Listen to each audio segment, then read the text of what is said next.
आलोक मौर्य याद है आपको? हाँ, वही आलोक मौर्य जो 2 साल पहले अपनी पत्नी एसडीएम पर बड़े और गंभीर आरोप लगा रहे थे। वही आलोक मौर्य जो खुद सफाई कर्मचारी हैं लेकिन उनकी पत्नी एसडीएम थी।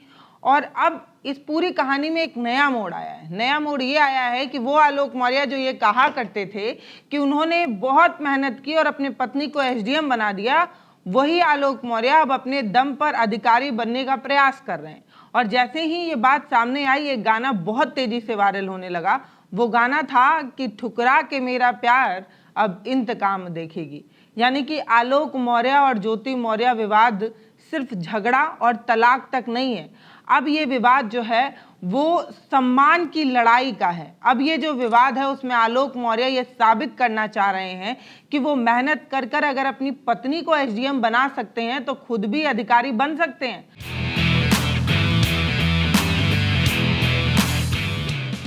आलोक मौर्य जो सफाई कर्मचारी थे, जिन्होंने अपनी तनख्वाह और अपना समय लगाकर अपनी पत्नी को अधिकारी बनाया, ऐसा वो कहते हैं। अब उनका ये मानना है या वो एक नया प्रयास कर रहे हैं, एक नई पारी की शुरुआत कर रहे हैं।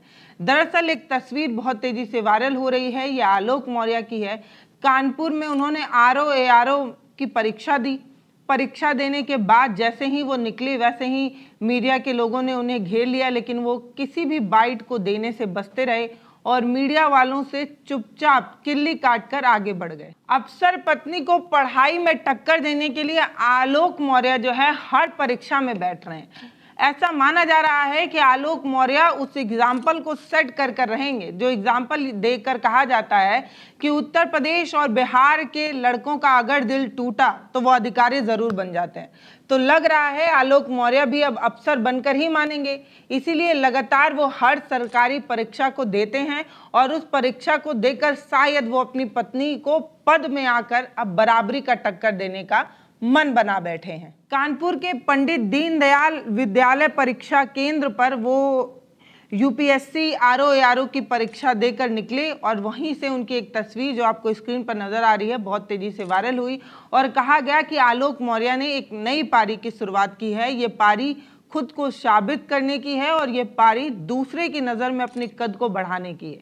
दरअसल अगर आपको ना याद हो तो पुराना इतिहास याद दिला देती हूँ। 2 साल ही पुराना है जब आलोक मौर्य कैमरे के सामने रोते नजर आए और उन्होंने कहा कि उनकी पत्नी एसडीएम जो किसी और के प्रेम में जो है वो पड़ गई हैं और आलोक को जो है वो डिवोर्स देना चाहते हैं। आलोक रो रो कर ये बताते हैं कि उन्होंने अपनी पत्नी को अधिकारी बनाने के लिए हर संभव प्रयास किया।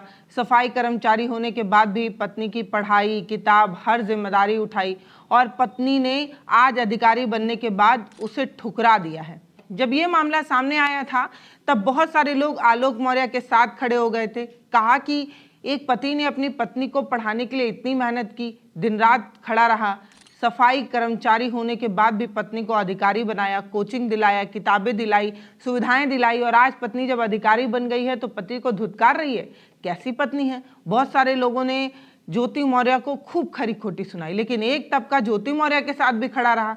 उसने ये कहा कि पति ने सुविधाएं जरूर दी लेकिन पढ़ी तो पत्नी ही ना। ज्योति मौर्य बेहद ही पढ़ाकू लड़की थी। ये बताया जा रहा है कि उन्होंने यूपीएससी की जो परीक्षा दी थी उसमें लड़कियों में वो तीसरे स्थान पर थी। मतलब आप ऐसे समझिए कि ज्योति मौर्य बहुत ही जुझारू रही होंगी तभी उन्होंने लड़कियों के श्रेणी में तीसरा स्थान हासिल किया होगा। यूपीएससी की परीक्षा पास ही करना कठिन होता है और जब आप श्रेणी में कुछ नाम आपका आ जाए तो ये माना जाता है कि बच्चा मेहनत किया है, उस अभ्यर्थी ने मेहनत की है। तो ज्योति मौर्य मेहनत की हैं इसलिए वो यहाँ तक पहुंची हैं। एक तबका ये कहता नजर आया। अगर आप किसी को किताबें दे दें और वो पढ़ना ही ना चाहे तो आपकी किताबें व्यर्थ होंगी। आप उन्हें सुविधाएं दे दें लेकिन वो पढ़ने के काबिल ही ना हो तो वो कैसे निकाल पाएगा। तो ज्योति मौर्य काबिल थी तब उन्हें जो है वो नौकरी मिली है। इस तरीके से भी लोगों ने जो है खूब अपनी राय रखी थी।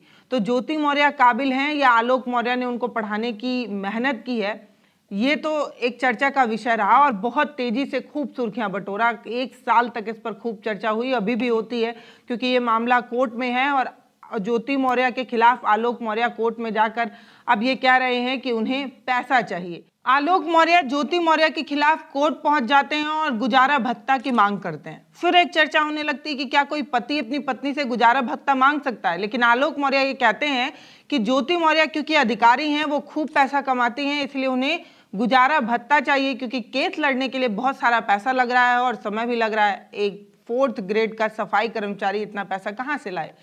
तो ज्योति मौर्य ने कहा कि लड़की हमारे पास है, यानी कि उन दोनों के प्रेम से, उन दोनों की शादी के बाद एक बच्ची जन्म लेती है, उस लड़की का पालन पोषण तो मैं कर रही हूँ, फिर आलोक मौर्य को किस तरीके से गुजारा भत्ता चाहिए। ये भी एक मामला बहुत तेजी से सुर्खियां बटोरा कि एक पति ने अपनी पत्नी से गुजारा भत्ता मांग लिया। तो अभी चर्चा इस चीज को लेकर नहीं है, ना तो डिवोर्स को लेकर है, ना गुजारे भत्ते को लेकर है। अब तो चर्चा इस बात को लेकर है कि आलोक मौर्य खुद को साबित करने में लगे हुए हैं। आलोक मौर्य को लेकर एक बात कही जा रही है कि ये वो शख्स बनकर निकला है जिसने टूटकर, बिखर कर फिर से नई शुरुआत की है। हर किसी ने आलोक मौर्य की खूब चर्चा की। मतलब पारिवारिक कलेश को सोशल मीडिया पर आकर कौन ही बताता है। पति पत्नी में नहीं बन रही है, इसे सोशल मीडिया पर आकर उड़ेलने की क्या जरूरत है। लेकिन आलोक मौर्य सोशल मीडिया पर आए, उन्होंने पत्नी की जो ऐसी तैसी की है, हर चीज बता डाला कि पत्नी यहाँ से पैसा कमाती है, गलत तरीके से पैसा कमाती है, इससे अफेयर है, ये हर चीज आलोक मौर्य कैमरे पर आकर रोते रहे। ज्योति मौर्य ने भी अपने ससुराल वालों के खिलाफ केस दर्ज करा दिया था, दहेज उत्पीड़न का, मानसिक तनाव का और न जाने क्या क्या। खूब चर्चा हुई, यहाँ तक कि हर पति अपनी पत्नी को कोचिंग से निकालवाने लगा था। आपको याद होगा तो खान सर के कोचिंग से तो पता नहीं कितनी लड़कियों का नाम कटवा लिया पतियों ने कि अधिकारी बन जाएगी तो मुझको छोड़ देगी। तो ये सारी चीजें हुई थी, हम सभी को याद है। लेकिन अब इन सब चीजों पर चर्चा नहीं है। अब चर्चा इस चीज को लेकर है कि आलोक मौर्य खुद को साबित करने में लगे हैं। अब लड़ाई बराबरी की होगी, ये तय कर चुके हैं। इसीलिए आलोक मौर्य हर परीक्षा में बैठ रहे हैं। कहा तो ये भी जा रहा है कि पीएससी हो, आरओ एआरओ हो, कोई भी सिविल सर्विस की परीक्षा हो, हर परीक्षा में आलोक मौर्य जो है वो उपस्थित होते हैं, परीक्षा देते हैं। और हाल ही की तस्वीर कानपुर के पंडित दीनदयाल स्कूल से सामने आई थी, जिसमें वो आरओ एआरओ की परीक्षा देकर निकल रहे थे। तो कहा जा रहा है कि ये पूरी कहानी लड़ाई, तलाक, विवाद की नहीं, बल्कि संघर्ष और आत्मसम्मान की लड़ाई बन चुकी है। आलोक मौर्य हर उस पुरुष के सामने एक एग्जाम्पल सेट करेंगे जो अपनी पत्नी से पीड़ित होगा या जिस किसी भी पति की पत्नी उसे छोड़कर चली गई होगी। ऐसे भी ये कहा जाता है, बार बार कहा जाता है कि देखिए, उत्तर प्रदेश और बिहार के लड़कों को छेड़िए मत, अगर प्यार में उन्हें धोखा मिला तो वो यूपीएससी जरूर क्रैक कर देते हैं। तो क्या आलोक मौर्य अपनी पत्नी से बिछड़ जाने के बाद अधिकारी बनकर ही मानेंगे? जिस तरीके से हर परीक्षा में बैठ रहे हैं, ऐसा कहा तो जा रहा है कि आलोक मौर्य अपने आत्मसम्मान की लड़ाई में विजय फतह जरूर करेंगे। बहुत सारे लोगों की दुआएं भी हैं। फिलहाल दुआओं से परीक्षा पास नहीं होती है। तो आलोक मौर्य की तैयारी कितनी है ये तो खुद आलोक मौर्य ही जानते होंगे। और अगर अधिकारी बन गए तो समझिए एक अलग तरीके का एग्जाम्पल सेट होगा। ऐसी बहुत सी कहानियां हम सभी जानते ही हैं। ऐसी बहुत सी कहानियां हमारे सामने हो भी चुकी हैं, जिसमें अधिकारी बनने के बाद लड़कियां अपने बॉयफ्रेंड, कथाकथित बॉयफ्रेंड को छोड़कर चली जाती हैं और बॉयफ्रेंड जो है वो शोक में यूपीएससी निकाल देते हैं। तो क्या आलोक मौर्य भी उसी एग्जाम्पल का एक किस्सा होंगे, एक किरदार होंगे? ये देखना दिलचस्प होगा। फिलहाल इस मसले पर आपकी क्या राय है वो आप हमें कमेंट सेक्शन में लिखकर ज़रूर बताइएगा। आपके नज़रिए से कौन गलत है, ज्योति मौर्य गलत है या आलोक मौर्य? आलोक ने अपनी पत्नी को पढ़ाने के लिए बहुत मेहनत की, लेकिन मेहनत तो ज्योति मौर्य ने भी की, तभी तो वो अधिकारी बनी। तो आप किस नज़रिए से इसको देखते हैं? क्योंकि बहुत सारे लोग ये कहते हैं कि पति की जिम्मेदारी होती है कि वो घर को संभाले, पत्नी की ख्वाहिशें पूरी करे।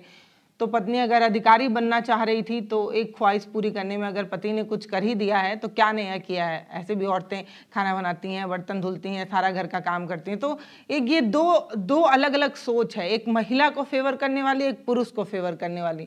इन दोनों के बीच कोई लाइन नहीं है, किसी भी तरीके से इसे परिभाषित नहीं किया जा सकता और बीच में खड़े होकर कोई भी निर्णय को ठीक नहीं कहा जा सकता। आप अपनी राय हमें कमेंट सेक्शन में लिखकर ज़रूर बताइएगा और ये भी बताइएगा कि आप इस मसले पर क्या सोचते हैं। फिलहाल वीडियो को शेयर कर दीजिए, चैनल को सब्सक्राइब कर दीजिए। बहुत धन्यवाद।